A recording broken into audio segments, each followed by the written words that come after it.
Dan Rayfield broke the story for ESPN.com. He joins us live. Dan, you've been writing about this for weeks. Negotiations had broken off. How did they finally get it done?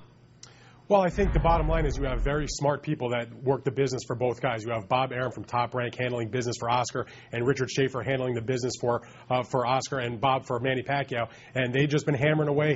They're very persuasive, and they wanted to get this deal done, and I think they got both sides to give a little bit, and now we've got ourselves a fight, a big fight. Yeah, no, both guys are legitimately great, but it's like a handicap match, Dan. Why Oscar, again, who is like 5'10 and a half, against a guy who's 5'5-ish? What type of shot will people give Pacquiao?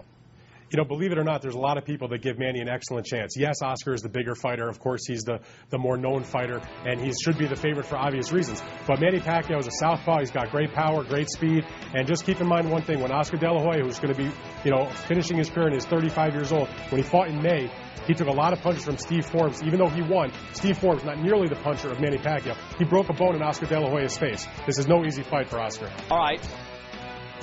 Why would Oscar want this man for his last fight, given that, the risk-reward doesn't seem to be that big for him? Oscar De La Hoya is about big events, and if he's going to close his career, as he says he's going to, there is no other bigger fight in the sport of boxing for Oscar De La Hoya to take. There's no bigger fight for Manny Pacquiao. There's a little animosity there going back to the time when Oscar De La Hoya's promotional company tried to sign Manny Pacquiao, and they wound up in a lawsuit with Top Rank, and there's all kinds of storylines. Oscar De La Hoya wants perhaps to get some revenge on Manny Pacquiao, who's been beating all of the Mexican fighters over the past few years. Oscar's a Mexican-American. He takes great pride in that.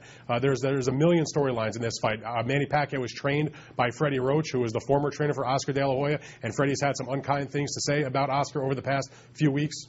All right. Oh, no, plenty of reasons to go see it. There's no question. Dan, thank you very much. Dan Rayfield, ESPN.com. You get much more on the website on ESPN.com on the boxing page. By the way, Pacquiao has won his last 8 fights after losing to Eric Morales in March of 2005, although I actually thought he had lost to Juan Manuel Marquez in a great fight, an all-time great fight last time out. De La Hoya has kind of alternated wins and losses in each of his last 6.